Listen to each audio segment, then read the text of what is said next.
Nessas horas, a gente gostaria de poder ajudar a mudar realidades pelo mundo. E a gente pode ajudar, com um gesto simples. Muito simples. Quanto mais gente doar, mais pessoas podemos ajudar. Nos lugares mais remotos, nas crises mais agudas. Juntos, nós podemos ajudar a salvar vidas.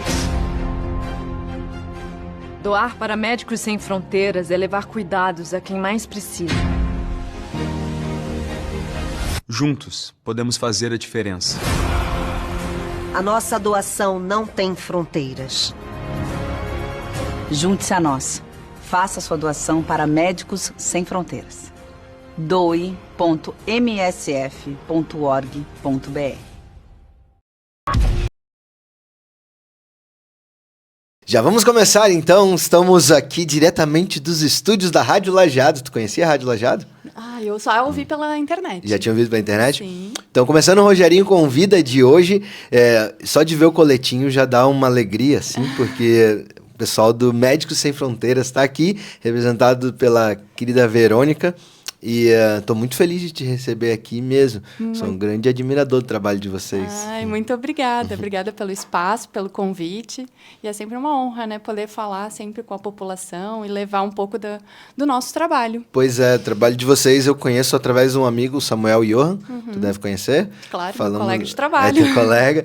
Falamos dele na entrevista anterior, então quem nos assistiu aí falando com a Larissa Nonemacher, a gente citou o nome do Samuel também, coincidentemente.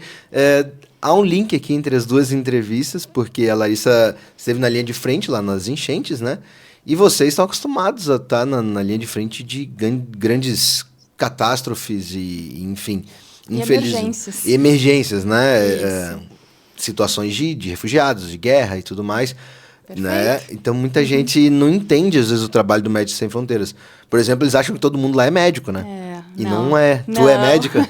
Eu não sou médica. Não é médico. Tu é um exemplo, então, de quem não é médico. Exato. Né? Eu trabalho Médicos Sem Fronteiras desde 2017. Então, também, já trabalhei em vários países, já trabalhei em outros desastres, outras emergências em saúde, né? E também em refugiados, como você mesmo mencionou, em trabalhos com desnutrição infantil também. São diferentes formas de compreender o que Médicos Sem Fronteiras faz. Sim. Tu é natural aqui de Lajeado? Eu sou moradora de Lajeado. Moradora de Lajeado, mas nasceu aonde? Eu nasci na Bahia. Na Bahia? Não tem sotaque de baiano? Não tenho sotaque, mas eu nasci lá e vim com 3 anos de idade pra cá. Veio novinha. Eu estudei a minha vida inteira. Sou moradora de Lajeado e, sim, uma cidadã daqui, posso me considerar. Sim, cidadã lajadense. Mais uma aqui, que a gente recebe muita gente de Lajeado. Temos até o nome da cidade no nosso... Como o nome da rádio, né? A gente leva o nome da cidade pro mundo. Hoje tem pessoas de outros países que nos ouvem também. E aí, por que tu entrou nesse mundo maluco de Médicos Sem Fronteiras? É um mundo um pouco diferente do convencional. Foi, na verdade, há muito tempo atrás, antes do Samuel entrar, eu era professora de francês na cidade. Eu fui uma das pessoas que, quando ele fez a entrevista para Médicos Sem Fronteiras, eu ajudei ele lá na entrevista, treinando ele no francês para passar. Porque uma das exigências para Médicos Sem Fronteiras é tanto o francês quanto o inglês. Pelo menos na época, quando a gente entrou. Sim, hoje já não é mais o... Pelo menos o inglês. Não mais obrigatoriamente francês, as duas. Porque o Médicos Sem Fronteiras começou na França, né? Ela é uma organização que começa com médicos franceses. Mas ela se expande hoje, são mais de 70 países com 65 mil profissionais ao redor do mundo trabalhando. Então, hoje ela é multicultural. Sim. E como exigência para todo mundo se compreender dentro dessa Babilônia, né? Sim. É obrigatório francês ou inglês. Então, e algumas outras línguas são extras, né? Como o árabe, onde tem muitos países que precisam falar a língua árabe. Português é outra e espanhol, lógico. São as 3 que são extras. E que tem muitas pessoas que falam esses idiomas também, né? Exatamente. Tanto em áreas atingidas como não, assim. O Samuel mesmo, a gente fala tanto dele, ele tá lá em Moçambique agora, nesse momento. Né? Tu já tá em Lajeado há algum tempo, assim? Eu estou aqui, na verdade, minha última missão eu tinha feito em Manaus, quando faltou oxigênio. Foi lá na pandemia. Isso, foi 2021, a segunda onda que deu.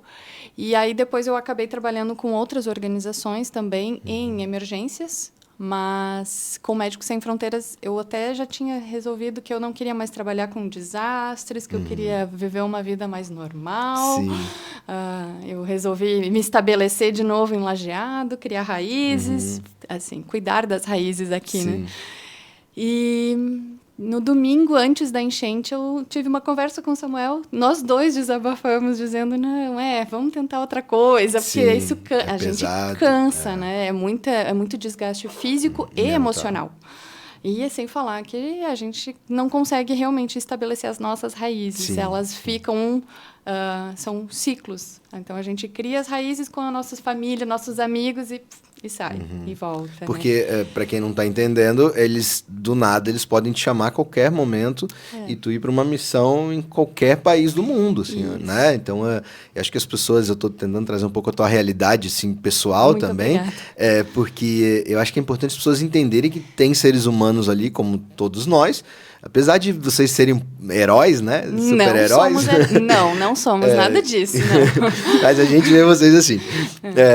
Mas tem um ser humano que está ali e que a qualquer momento pode estar aqui conversando, teu telefone tocar e falar assim, Verônica, tu tem que ir para a África, tu tem que ir para qualquer país, para Israel, sei lá eu. Isso. E aí tu larga tudo e vai, né? Sim. Então, assim, muita gente não entende que o Médicos Sem Fronteiras tem esse outro lado que são as pessoas que fazem acontecer, são vocês, né? Que são as emergências. E a emergência não tem hora para acontecer. Exato, ninguém tá planejando, a gente não planejou essa enchente ser tão rigorosa, assim. Tão... E, no entanto, que no domingo que antecedeu, eu e o Samuel tivemos essa conversa e eu disse, não quero mais trabalhar com desastre, agora eu só quero trabalhar com trabalhos das 8 às 6 da tarde, quero ter uma vida normal.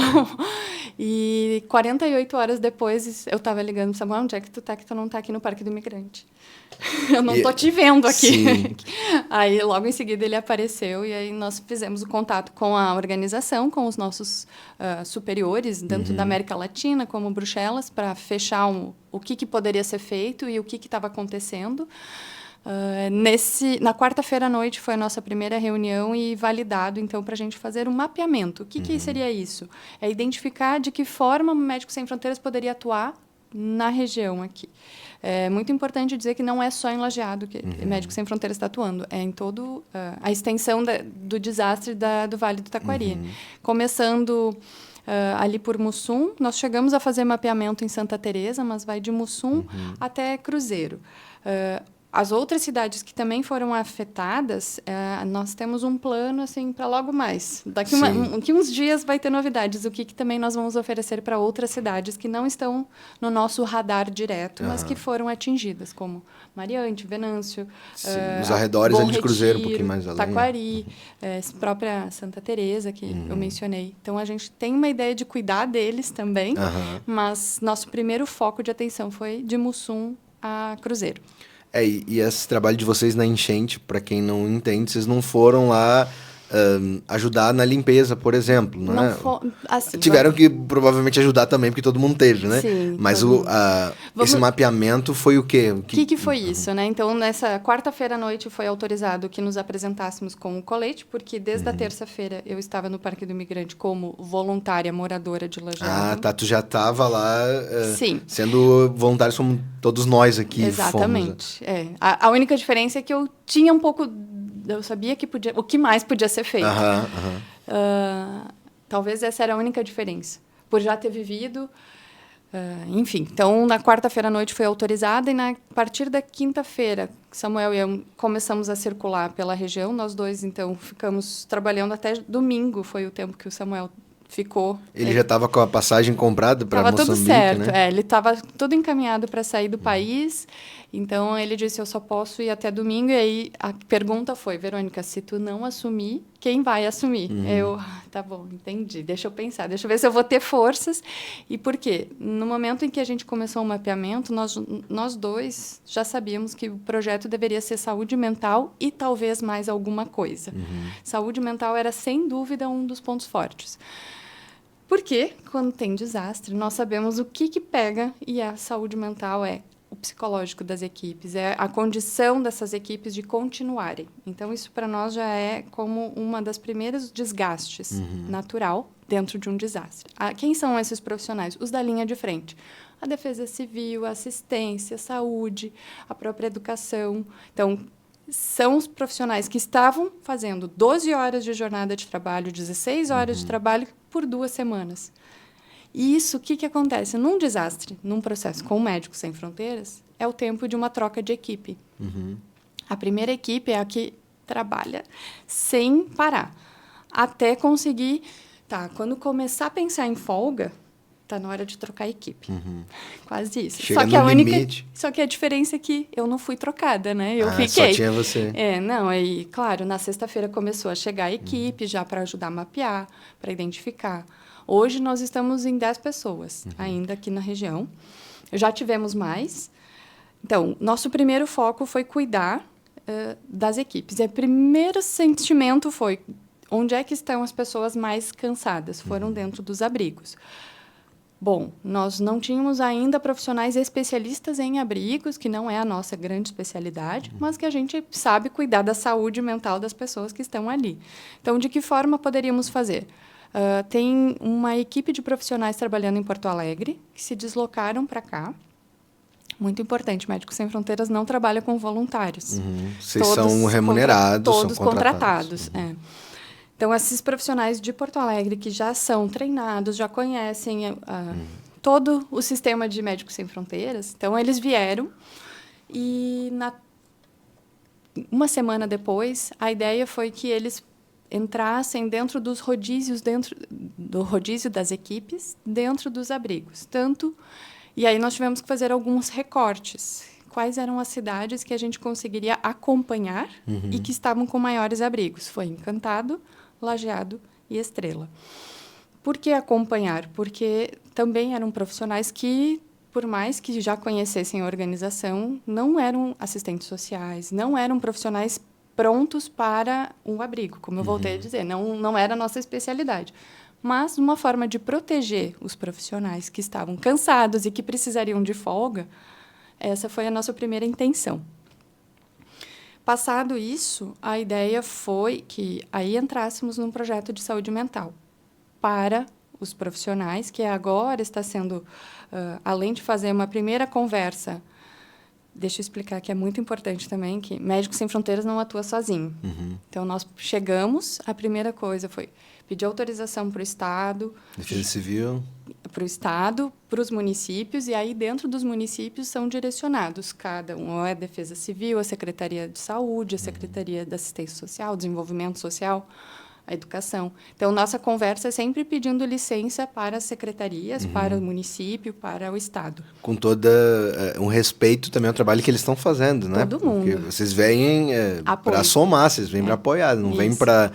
deixa a gente se meter aqui, que é a gente que sabe fazer, né? De jeito nenhum. Exatamente, nós somos apoio, isso é muito importante. Sim. E dessa forma, também, nós integrar toda a rede. Seja, por exemplo, na saúde do trabalhador, existe o Sereste, que é um órgão, uma entidade que é responsável pela saúde do trabalhador. Então, tudo que a gente faz é informado a eles estão juntos, porque quem vai continuar aqui são esses órgãos. Amem ou odeiem, não gosto porque não funciona, porque não sei, não é isso. Mas não é o meu julgamento. O meu julgamento não cabe. Nós vamos fazer todos juntos com a mesma forma. Por isso que para nós é sempre muito importante falar com todos os atores, explicar. Muitas vezes o nosso papel é só botar os atores juntos para eles se enxergarem e dizer, olha, vocês estão fazendo isso e vocês estão fazendo isso e nós vamos fazer só essa parte aqui. Tá todo mundo de acordo? Então tá bem. Então a gente vai fazer essa parte aqui. E o que é essa parte aqui quando identificamos, né, dentro da saúde mental? Cuidar dos trabalhadores era um. E o outro ponto foi identificar quais eram os outros públicos vulneráveis dentro dessa vulnerabilidade que estava todo mundo. E, para nosso entendimento, todas essas cidades elas foram afetadas. E é toda a população. É ninguém de fora. Quando a gente pensa assim, de novo, quem vai atingir toda a população é a rede. É os sistemas que já existem. Ou vai ser através da educação, da saúde, de alguma forma vai atingir a toda a população. Bom, e quem estariam vulneráveis? Então, seriam os migrantes, pelas dificuldades da língua, pela dificuldade de entender o nosso sistema. Enfim, foram os primeiros grupos. E o segundo, além dos profissionais, era a população idosa rural. Porque a população idosa foram os que foram atingidos, que perderam muitas vezes a sua casa, o seu território. É muito diferente você falar que tem que reconstruir, ou tem que achar forças, ou buscar energia para reconstruir, reconquistar, quando você tem 20, 30, 40 anos. Muito, muito diferente é quando você já tem 60, 70, onde a sua vida inteira você construiu aquele território, aquela casa, aquela planta, aquele animalzinho que se foi. Então, nós já sabíamos que a população idosa ela merece essa atenção, nosso respeito, e ainda a rural, porque a gente entende que a população idosa urbana, de uma certa forma, ela está atendida. Mas a rural... Tem mais recursos aqui, né? Mais Isso, próximo. alguém vai estar atento. E a rural é a que está isolada. Então, nosso olhar está bastante focado nesses grupos, assim. E hoje vocês seguem, agora passados quase 2 meses, né? Agora, bem lembrado. Essa semana agora vai fazer... A semana que vem faz 2 meses. Incrivelmente, a gente está ainda falando da enchente. Só nesse programa aqui, a gente já é a 3ª ou 4ª entrevista que a gente faz e vem à tona, porque foi realmente, para quem já mostrou imagens aqui, inclusive no programa anterior, foi tão forte, tão impactante para nós, que a gente vai ter que falar muitas vezes ainda.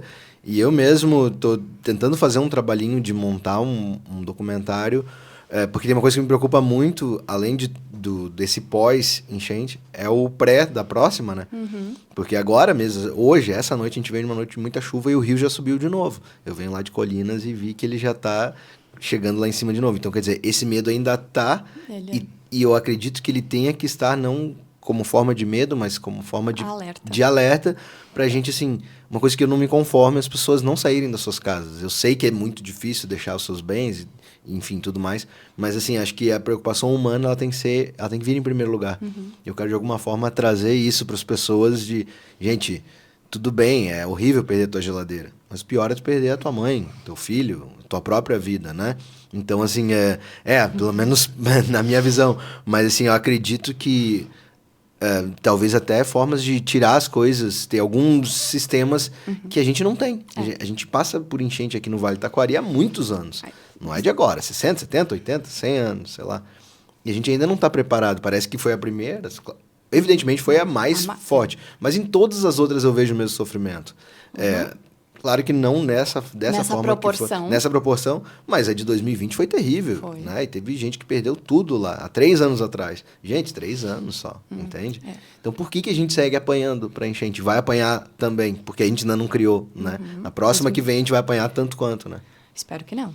Tomara que... Mas se subiu tanto que subiu, né? Pela lógica... Eu acho que tu tocou em 2 pontos, assim. Um que é muito crucial dentro da emergência, dentro dos trabalhos em desastre, que é o meu desejo sobre o outro. Eu não entendo como a pessoa pode ficar dentro de casa. Eu quero que ela saia, porque ela tem que sair. Não, a gente tem um limite. Claro que salvar a vida é o mais importante. Ninguém vai deixar de prestar socorro, mas a gente tem que tomar esse cuidado onde é o meu desejo sobre o outro. A única questão que eu me refiro em relação a isso, desculpa interromper, é que, assim, o cinto de segurança é obrigatório no carro, porque ele é um problema a pessoa sofrer um acidente e talvez se matar e ficar... Então, eu acredito que essa visão mais um pouco radical até deveria ser...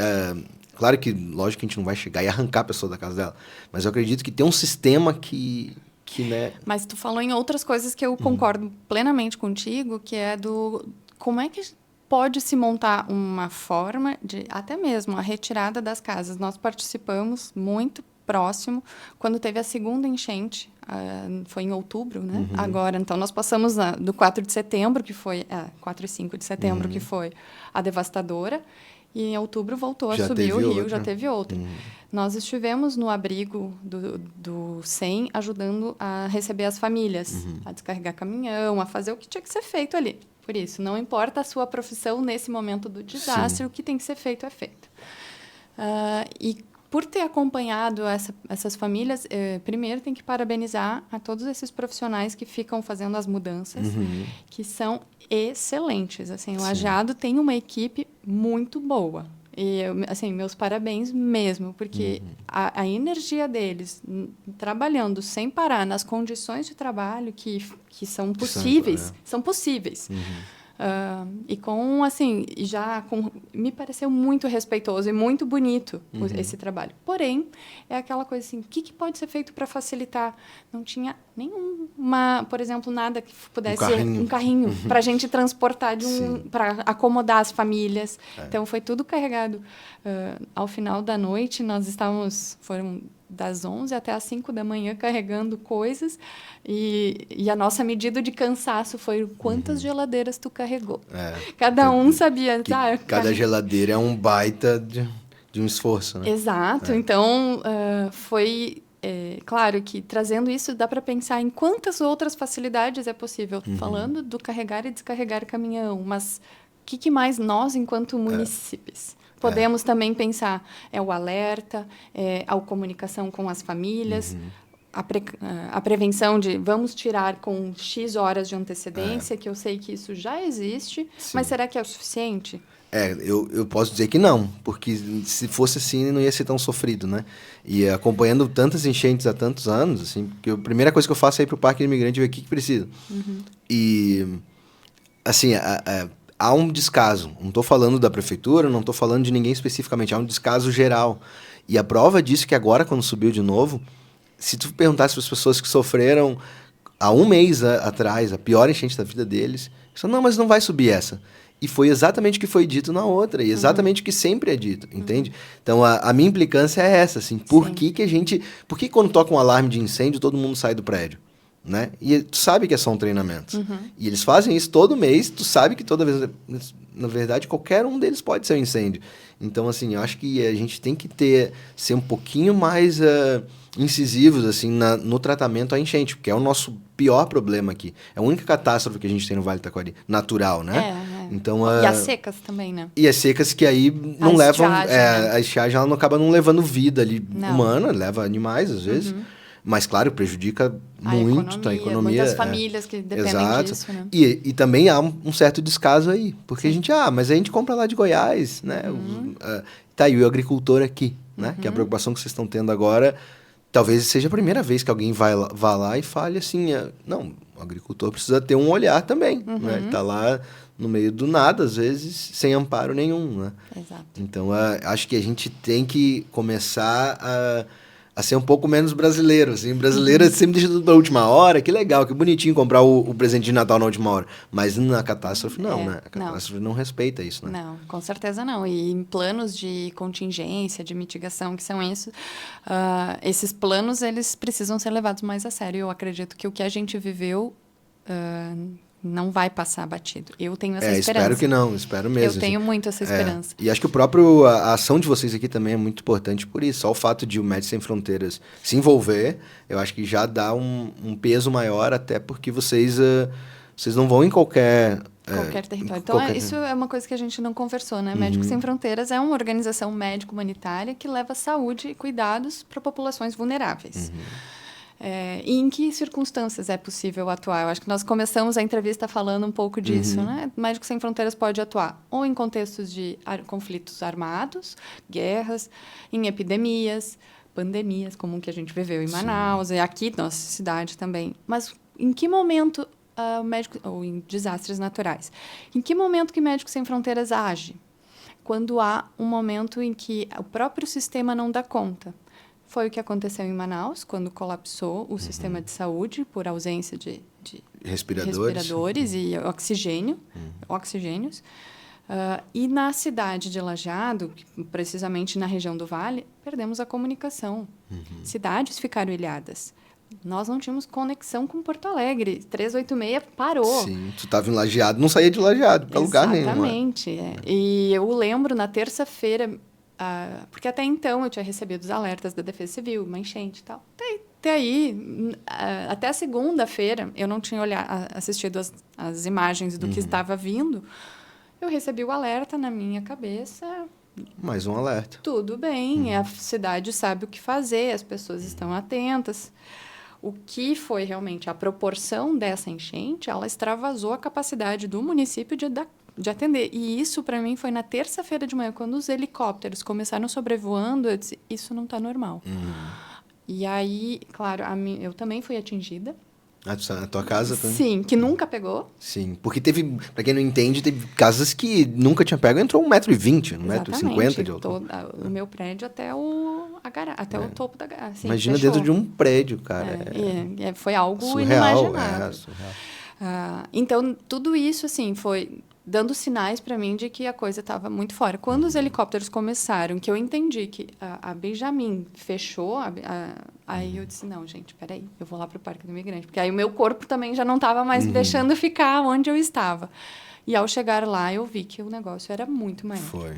Então, Médicos Sem Fronteiras vai atuar sempre que houver que a capacidade de resposta imediata for extrapolada. Então, é aí que entra. Não é em qualquer enchente que nós vamos atuar. Por exemplo, teve alguns casos agora no Paraná, Santa Catarina. Não foi um decreto de calamidade. Teve um ou outro, mas não foi na mesma proporção que tivemos na região. Sim. Então, isso também faz com que Médicos Sem Fronteiras tenha um cuidado de não... Porque Não sabe que existe a Defesa Civil, que existem os órgãos aqui que dão conta. Sim. Eu mesma, quando eu cheguei no Parque do Imigrante, eu contei, tinham 9 ambulâncias. Falei... Não é de ambulância e não é de médico que estamos precisando. O que é? Onde é que vai ser a demanda, né? E a demanda, onde está o gargalo? Então, o gargalo é dar essa vazão de cuidado para a população. E aí, o cuidado que vocês fizeram um mapeamento lá de, bom... Então, a gente identificou os três grupos, né? Os profissionais da linha de frente, os migrantes e a população idosa rural. Como é que a gente cuida? Existe uma metodologia internacional que a gente segue e aplica em qualquer desastre, que sabe que não é atendendo pessoas individualmente que se responde a um desastre, é sim de maneira coletiva. Por quê? 4 a 5% da população é que realmente vão precisar de uma atenção de um profissional, um atendimento especializado, psicólogo, psiquiatra. Então, é aí, pensando em saúde mental. Para a maior parte da população, ela vai dar conta se a gente criar esses espaços e esses mecanismos de controle, assim, e até de apoio. De organização também, né? Como sociedade. Organiza uma pequena sociedade ali. Isso, o que pode ser a própria comunidade da igreja, pode ser a comunidade do futebol, pode ser a do CTG, pode ser a do churrasco de domingo, a família. São todas essas formas. Então, é muito importante que logo que ocorra o desastre, essas comunidades elas saibam identificar quais são os sintomas ou sinais que são normais de um desastre. Assim como quando nós conversamos com os profissionais, a gente diz, olha, trabalhar 12 horas num desastre é normal. É isso mesmo. Não está nada anormal. É assim que funciona mesmo. O que tem que cuidar é porque esses profissionais que trabalharam 12, 16, 18 horas, eles não tiveram quase folga. E aí começa a cobrar o preço, né? O corpo começa a gritar. O corpo vai cobrar. Não é nem... É a saúde que vai cobrar mesmo. E né? aquela coisa de querer ajudar o outro e não conseguir se ajudar em primeiro lugar. Já não vai conseguir ajudar ninguém, senão... Essa máxima é perfeita. Botar o colete, como é... A do avião, do né? avião, né? Botar a primeira máscara em você e depois em quem está ao seu lado. Isso né? é muito verdade num desastre, né? Isso é 100% verdade. E aí existem estratégias de como fazer isso. Que é uma das formações que a gente dá para esses profissionais de linha de frente. Como é que faz? Você não vai poder parar. Porque sua responsabilidade está ali. Mas como é que você começa a cuidar? Como é que monta essas escalas de folgas? Porque nós estamos acostumados a trabalhar com horário de trabalho, mas não com horário de folga. Então, tem que mudar a maneira de enxergar a própria escala e a jornada de trabalho, porque ela muda. E aí vem muitas questões trabalhistas também, né? Vem tudo. Como eu sou, sei lá, motorista de caminhão. Tá, mas aqui eu estou separando itens de higiene. Eu posso, não posso? Sim. Sabe? É a flexibilidade que o desastre exige. Sim. O professor está lá fazendo cadastro. É isso. Tem que fazer. E essa flexibilidade, ela também é importante. Muitos profissionais tinha psicólogo ajudando a carregar a geladeira. E é isso mesmo. É o que temos que fazer, é o que vamos fazer. Isso é o mais importante nesse momento. Em outro momento, esse psicólogo pode ir lá estar fazendo um acolhimento. Mas naquele momento, o mais importante era ajudar a carregar a geladeira. Sim, e é isso que tem que ser água feito. né? É, o que tem que ser feito, tem que ser feito. E esse é um ponto que Médicos Sem Fronteiras é muito habituado a trabalhar com flexibilidade e nas condições possíveis. Sem julgar também quem tomou a decisão, por que tomou, não se questiona. A gente sabe que quem tomou a decisão melhor possível dentro das condições que a pessoa teve de informação. Isso também é um fator bem importante, porque quem está tomando as decisões, e as decisões, vou dizer até políticas municipais, que vão tomar condições assim para frente, né, que um impacto na sociedade, são decisões complexas. Com certeza. Que, com certeza, quem está tomando essas decisões com segurança, assim, é muito difícil você estar 100% seguro da sua decisão. Então, até porque ali é tudo muito diferente do teu habitat natural, da tua rotina, né? Sim. São problemas diferentes, né? E você não tem todos os números. Você não tem um lindo painel com os gráficos, sabendo que se eu aumentar...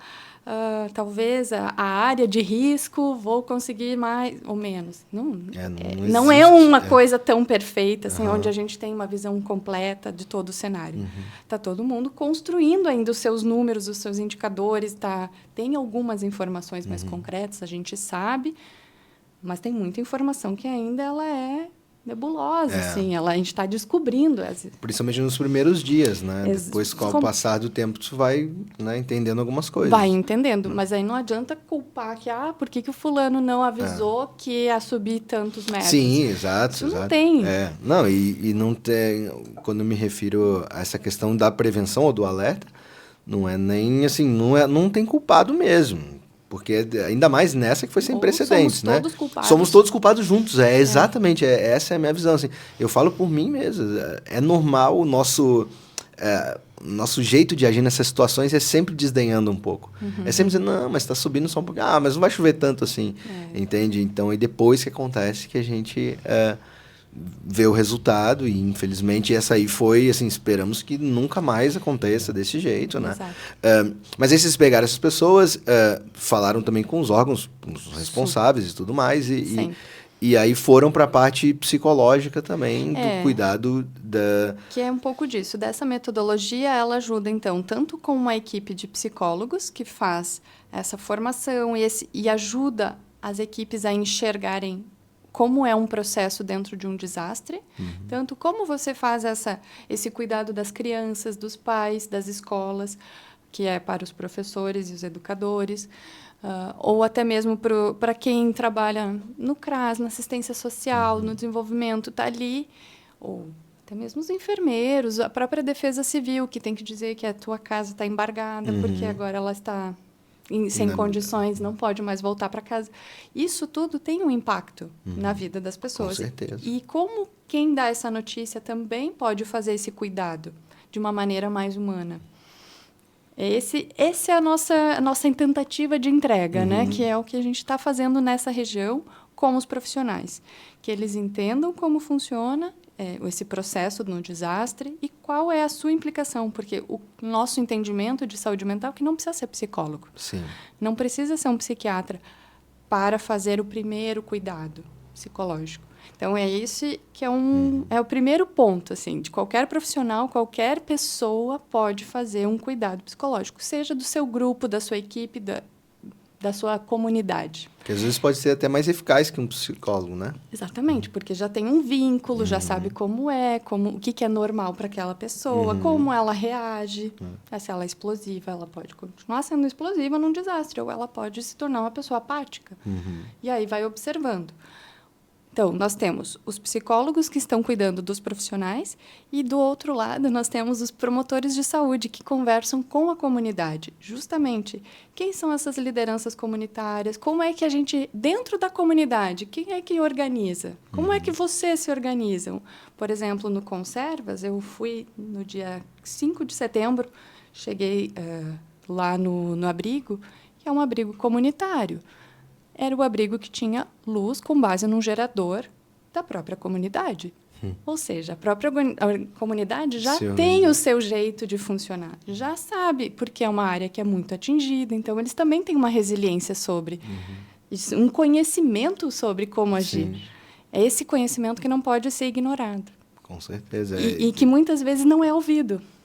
E tem mecanismos ali que já funcionam há muito tempo, não é à toa que eles Isso. já E têm... essas são as nossas estratégias. É ali. Nós não vamos trazer estratégias, elas já existem nos territórios. Só é dar voz e fazer com que as partes conversem. Então, o profissional também escute aquele conhecimento de quem faz no dia a dia. E ali vira um universo à parte, assim, quando tem um desastre que... a própria forma de se comunicar, às vezes, ela se torna um pouco mais ríspida, um pouco mais pesada, porque está todo mundo muito cansado, muito estressado. Às vezes é uma pessoa que está com um parente desaparecido e aí a outra perdeu a casa inteira, então cada um tem o seu problema e aí, às vezes, tu projeta no outro né, essa frustração e tal. Muito. Agora é bem comum isso. Esse período também é onde a gente está assimilando e essa assimilação, ela também gera uma frustração. E essa frustração vai extravasar. Tem pessoas que vão se isolar, tem pessoas que vão ficar mais apáticas, tem pessoas que vão ser mais expansivas, explosivas. E tudo isso é possível. É isso que nós dizemos dentro desse escopo dos 3 meses. Todas as reações, elas são normais. E aí vem um outro cuidado que a gente faz para não se automedicarem. Não sair, porque eu não estou conseguindo dormir, eu não consegui levar minha vida normal. Claro que não, a gente está num desastre. Que bom que você não está tentando viver a sua vida normal, porque ninguém está. O anormal seria parecer que nada aconteceu, né? Exato, isso. E é por esse cuidado, então, que a gente, assim, sugere que não se automediquem, né? Que não comecem medicações nesse período, porque... é como numa febre. Se você cuida só da febre, você não sabe qual é a causa. Nesse período de desastre, se você medicar, tudo bem, talvez você não vai dormir melhor. Mas será que você está realmente cuidando daquilo que está causando? Está tirando o sono. Exato. Então, é nesse sentido, assim, que a gente... É uma das falas, né, que a gente faz também com muito cuidado para a automedicação, né, para medicalização em excesso também, que é bem comum. E eu acho que até os próprios médicos, tem muitos médicos que foram afetados, muitos psicólogos Com também, certeza. né? Bom, tu mesmo trabalhou lá e foi afetado.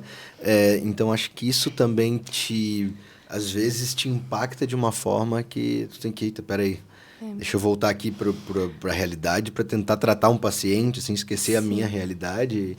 E, enfim, porque o próprio médico talvez pode se automedicar nessa coisa de...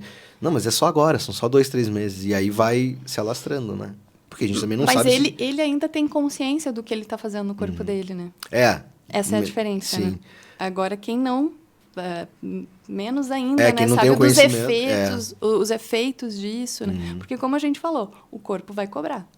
Em algum momento, mesmo você camuflando com uma medicação agora, o corpo vai cobrar. Não tenha a menor dúvida disso. E o impacto psicológico também, né? Porque lá na frente, além do teu corpo mesmo... de repente são sonhos que tu vai ter, de repente vai ser alucinações, ou sei lá o que for, ou uma violência que tu... Mas quando a gente fala em corpo, ele é um psicossomático. Já é nesse sentido, é o psicossomático psicossomático mesmo. Se eu estou tendo essa dificuldade de dormir, ou essa recorrência dos pensamentos, ou esse medo, e esse medo me dá palpitação toda vez que chove. Então, também tem esses cuidados, né? Então, a busca por ajuda, ela tem que ser também... Vamos por partes, sabe? Não vamos também logo direto para medicação, para uso de XY. Tem técnicas e tem métodos. Talvez uma meditação seja suficiente para alguns, outros talvez seja fazer uma arte marcial. A própria religião para alguns. Uma corrida, a religião. Eu tenho algumas estratégias para dormir, que eu sei que eu também, gente, eu não dormi nas primeiras... Como todo mundo, teve muita dificuldade de dormir. Então, eu tenho algumas estratégias de tentar fazer umas leituras mínimas de um livro ou assistir um filme que eu não tenho a menor vontade de assistir. É aquele que não me prende e me faz dormir. Esse mesmo.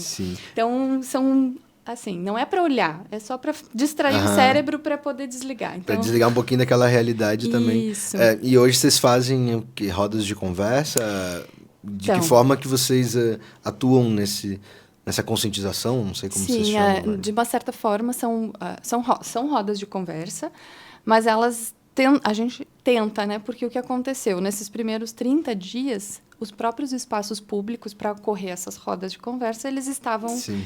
sujos ou não estavam com roupas, ou com comida, ou com estoques, né? Então, eles também não estavam possíveis. Mas a ideia é fortalecer os próprios grupos que existem, passando a mensagem. Então, muitas vezes não é nem a nossa equipe diretamente, porque o grupo já existe. Como eu disse, é o grupo do futebol, é o grupo do churrasco, é o grupo do CTG, é o grupo de mães. Eles já existem. Então, nós entramos junto com o que já existe, como nós chamamos, são tecnologias sociais. Elas já existem. Então, nossa forma de atuar é formando ou levando, né, um pouco desse conhecimento do que se passa num desastre para essas pessoas podem ser da comunidade ou os profissionais que vão atender essas comunidades. Então, hoje, de forma geral, os 10 profissionais do Médicos Sem Fronteiras estão aqui, eles estão focados nisso, assim, de atuar nesses grupos. Isso. E quase que ajudando a conduzir um diálogo, uma conscientização, a própria questão da automedicação. Sim, como essa questão dos sinais, os sintomas, e como tem, né, dependendo do público. Então, são formações ou mais específicas, como quando é com professores, educadores, coordenadores pedagógicos. Então, a gente já foca um pouco mais no olhar da criança e adolescente. Então, cada público acaba tendo um pouquinho mais específico, né? Sim. Quando falamos com migrantes, é outra abordagem. Quando falamos com idosos, é outra abordagem. Mas, sim, a ideia é a mesma. Sim. Só o conteúdo ele é adaptado para aquele contexto, porque a nossa realidade, por mais que todos tenham sido atingidos, Mussum foi devastado quase que a cidade 30 e poucos inteira. %. Roca Salles não tinha mais nenhum equipamento de saúde nos primeiros dias, então a população ficou vulnerável também pelos equipamentos de saúde. Então, cada cidade é uma realidade. Então, cada projetinho que a gente chama assim, é específico para aquela comunidade, para aquele território. Não adianta pegar aqui a fórmula que está sendo usada em Lajeado, Não. que também foi muito atingida, mas foi... Estrela é outro contexto também. Pegar Arroio do Meio, que foi 60 e poucos % uma cidade que se fala pouco, mas Muito. sofreu muito, assim. Colinas, nós fizemos Colinas, um trabalho bem bonito lá, viu? E Colinas tem uma coisa muito maluca que, assim como Roca, faz a curva, né? Sim. Então, acaba que... até me arrepio de falar, porque como eu moro lá, eu vi, assim, de perto a situação de encontrarem muitos cadáveres ali, né? Então, uma área que represa um pouco, então nem são pessoas dali. Não, Mas isso tu afeta. imagina o que não afeta numa população, que é uma população de 2.000 e poucos habitantes, e se for fazer lá um censo, e foi feito, mas eu não tenho esse dado, mas provavelmente são pessoas de mais idade. Imagina para eles vendo isso na cidade que eles estão acostumados a estar a vida inteira. Exato, imagina ser no Rio que eles olham com... Com tanto amor, isso, né? com tantas boas memórias de um verão tomando banho no Rio. Sim. Quem não tem essa memória que é morador daqui, né? Exato. Então, é uma própria reconstrução também de significado com o próprio rio. De ver as margens com as árvores todas deitadas, ou ainda com desbarrancadas, né? Isso é triste ainda. É triste e é maluco porque a gente aqui o Vale Taquari, como muitas cidades no Brasil, ele surgiu por causa do rio, ali na beira do rio, não à toa, que era a fonte de água mesmo, que é o princípio básico para uma sociedade começar a existir, né? Isso mesmo. E então a gente tem esse amor pelo rio Taquari, mas ao mesmo tempo, olha o que ele fez com a gente, né? Então, assim, de que forma que a gente vai mostrar para as pessoas que o rio não tem culpa, o rio é só o rio e tá lá. Exato. Né? Então, é muito maluco. E esse trabalho de vocês é super importante, é super... não é à toa que o Médicos Sem Fronteiras está aqui, porque realmente o impacto foi gigantesco, mas vocês estão acostumados a coisas ainda muito piores, para quem não conhece aqui na região. Aliás, uma vez eu perguntei para o Samuel, falei para ele que algumas pessoas me dizem, você tem um amigo lá no Médicos Sem Fronteiras, esses caras só pegam dinheiro da gente, ou outro cara que fala assim, não, mas eu dou... E não sei, eu espero que eles estejam usando... Aí o Samuel me falou, não, se toda vez que a gente fala isso, fala que tem um amigo lá que o trabalho dele é garantir que esse recurso tá indo para uma criança que às vezes é R$10 pra gente aqui, que é, sei lá, uma água, uma cerveja, tá sendo uma vacina, tá salvando a vida de uma criança. Alimento terapêutico, alimento. Às vezes é o que salva uma criança que está em desnutrição. E foi muito bonito assim, essa conversa, porque ele também, eu realmente não tinha conhecimento, não fazia ideia do que o Médicos Sem Fronteiras fazia. E fiquei encantado assim mesmo com o organismo, né? Porque ele é um órgão que, para quem não sabe, não tem nem a ONU bota dinheiro lá, né? Então, ninguém, a não ser pessoas físicas. Só pessoas físicas, só a gente. Então, aliás, vamos até botar o link aqui pra galera que quiser doar, mas vamos explicar primeiro, porque eu acho que essa explicação... Essa parte da doação, antes eu ia falar sobre isso, mas que bom que a gente está falando. Justamente, Médicos Sem Fronteiras tem muito compromisso com a transparência e com a melhor utilização do recurso para causar esse impacto. Volto a dizer, se eu tivesse 10 profissionais para fazer atendimento diretamente na população, 1 a 1, nós não iremos nunca dar conta. Poderíamos trazer a equipe inteira, os 65 mil trabalhadores, fazendo esse atendimento 1 a 1 seria muito caro e não ia ser o suficiente. Então, as nossas estratégias, elas sempre são pensadas de que forma a gente pode causar maior impacto com o recurso que a gente tem.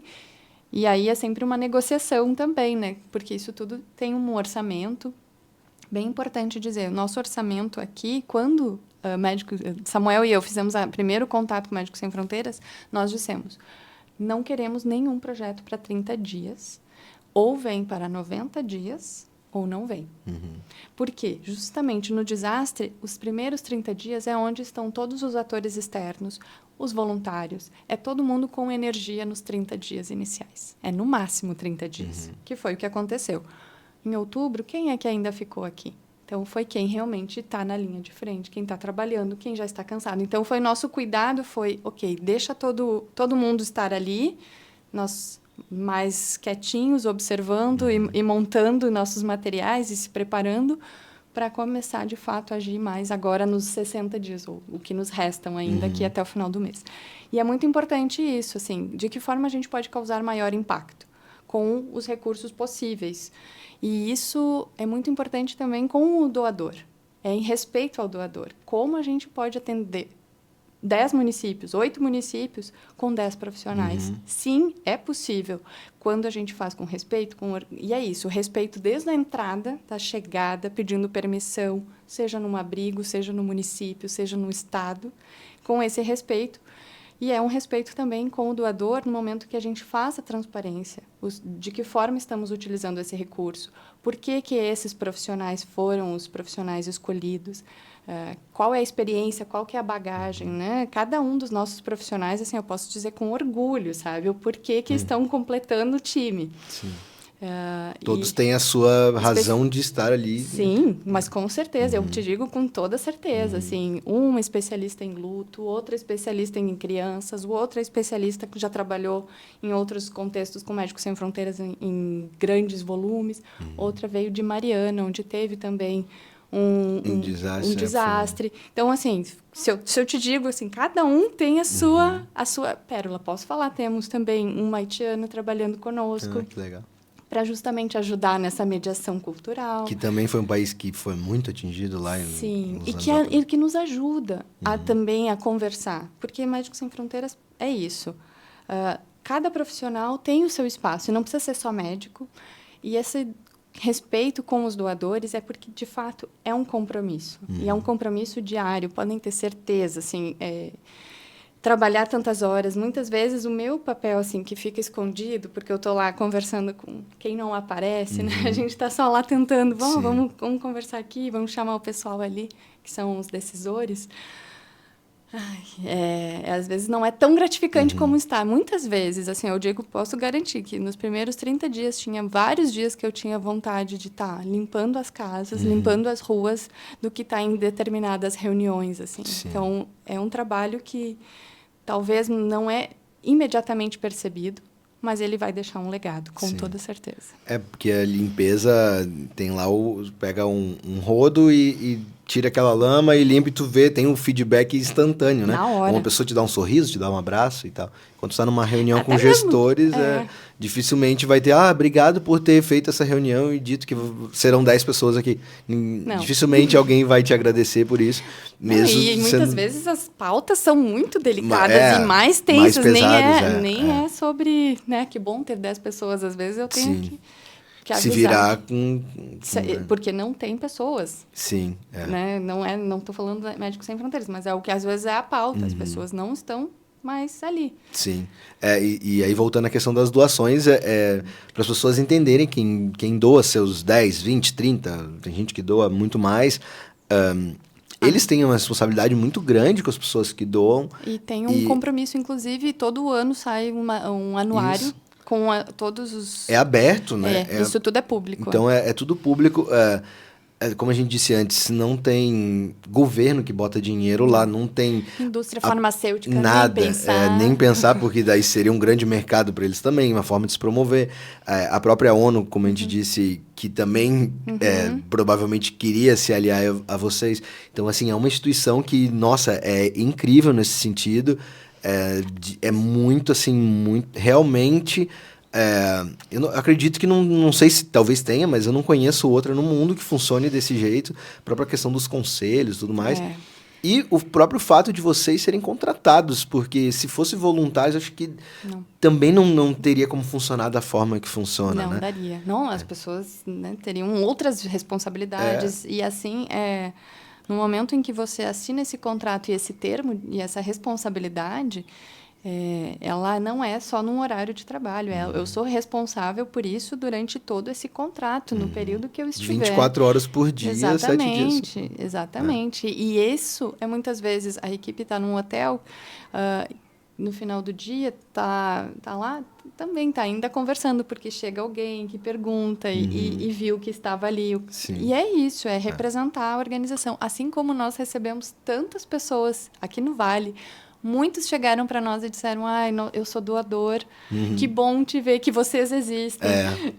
Porque as pessoas veem às vezes pela televisão, como é mundial, dificilmente a gente vai ver na nossa região. Espero que a gente não veja tão cedo. Eu nunca imaginei que eu ia trabalhar na região com esse colete. É muito doido. Deve ter dado um rebuliço na tua mente, assim. Foi. Como eu tô aqui, mas eita, Sim, deve ter sido muito estranho. E foi um dos momentos que eu e o Samuel, a gente se olhou e disse assim, que loucura isso. Na tua casa, no teu quintal de casa, assim. Assim, tô indo almoçar na minha casa, mas tô voltando pro desastre.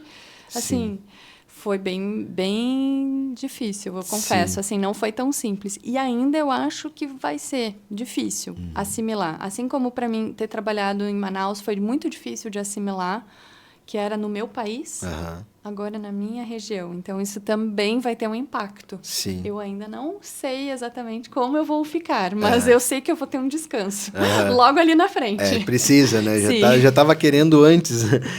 Tem algum país que tu sente saudade de estar? Assim, Eu sinto do continente africano como um todo. África. Tu ficou bastante tempo na África. Eu fui várias vezes para o Congo, para Moçambique, para Serra Leoa.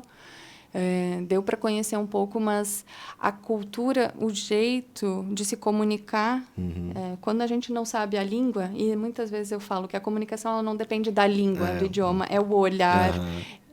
Eu tenho vários momentos assim de ter alguém falando uma língua que eu nunca ouvi, não sabia, mas eu entender exatamente o que a pessoa está transmitindo, seja ela falando de alegria ou falando da sua dor, eu conseguia sentir.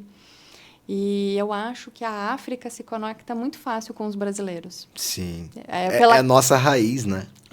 Pelo sorriso, pela vontade, pela música, pelo sorriso, pelo jeito, pela expressão. Eu sempre fui muito bem recebida lá. Então, eu tenho um carinho muito grande. Que legal.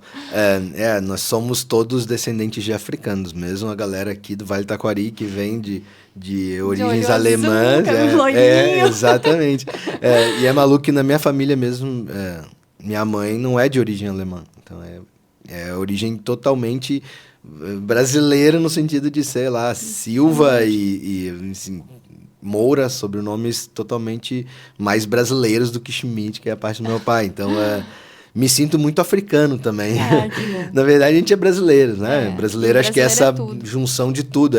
Acho que é o único país, pelo menos que eu me lembre, que vai ter uma pessoa com características mais asiáticas, outros mais africanas, outros mais germânicas, e aí tu vai olhar, tu é da onde? Sou brasileiro, assim. A gente aqui nem pergunta isso, né? Isso, Lá exato. fora os caras, mas tu é da onde, né? Tem essa coisa. Aqui não, a gente nem se dá conta disso. É Sim. tão miscigenado que a gente Foi bem... Eu trabalhei em Serra Leoa com era 50 expatriados e aproximadamente 30 nacionalidades distintas.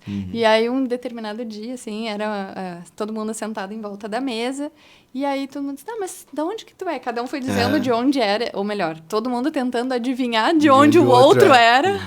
E o meu, eles não conseguiram colocar. Sim. Botaram italiana, botaram nórdica. Inventaram qualquer coisa. Eu disse, não, sou brasileira. Aí, como eu te disse, eu sou baiana. Baiana é mais difícil ainda, é. E eu nasci no Rio também. Quando eu falo que eu nasci no Rio, aí meus caras falam, não é brasileiro, não. Tá só fingindo. Tá vendo? Ai, gente, estamos chegando no fim. Acho que eu já também tomei muito teu horário, mas te agradecer de coração, dizer que as portas aqui estão abertas sempre, da rádio, do programa, e temos outros programas aqui falando de viagem também. Então, se quiser vir um dia compartilhar tuas experiências de viagem, mas dizer que eu sou muito fã mesmo do Médicos Sem Fronteiras, de verdade. Mais uma vez, vamos deixar o recado para as pessoas doarem. A gente vai deixar aqui embaixo o link. Realmente é uma organização que a gente assina embaixo e diz que pode doar. E é só entrar no site deles lá que tu vai ver onde teu dinheiro está indo. Vai ver o tanto de lugares só nesse momento. Se entrar aqui hoje e ver a quantidade de lugares que o Médicos Sem Fronteiras está atuando. São mais de 70 países. Mais de 70 países, inclusive aqui na nossa região, por incrível que pareça, o coletinho da MSF tá aqui. Então, te agradecer, Verônica, e toda a turma lá também. O pessoal foi, acho que do Rio, que me chamaram falando da entrevista. Então, Isso é muito importante também dizer, né? Pra gente estar aqui tranquilo, tem muita gente. Somos 10 no território, mas por trás, nos dando esse suporte, posso garantir para vocês que são muitas pessoas. Só me apoiando são diretamente 4 a 5 pessoas, dependendo do tema. Que eu aciono só para me apoiar. Uma delas é uma da comunicação, você conheceu. A Daniele, acho. Isso. Mas tem mais 3 ali, só da comunicação. Então, cada tema que eu preciso, tem uma pessoa só para cuidar do meu papel, né? Das questões específicas de negociação, às vezes de articulação. É isso. Para cada um de nós estarmos aqui, tem muita gente para dar esse suporte. É isso que nos deixa essa tranquilidade de fazer o melhor que a gente pode nesse contexto. E por isso que é um trabalho tão eficaz, assim, por isso que é uma organização que é tão sensacional, e a gente tem a honra, o orgulho de receber eles aqui hoje. Conversei aqui com a Verônica, então, que vai ter que voltar, porque tem muita história para contar, com certeza. Agora que eu sei que tu tá aqui do lado, se bem que a gente nunca sabe, né? Não Pode sei, ser mas que por enquanto estão aqui do lado. Tá aí. Obrigado mesmo, Muito de coração. obrigada, Parabéns pelo espaço. trabalho. Que isso, muito obrigado mesmo. Então tá, valeu. Fechamos aqui o Rogério em Convida e voltamos semana que vem.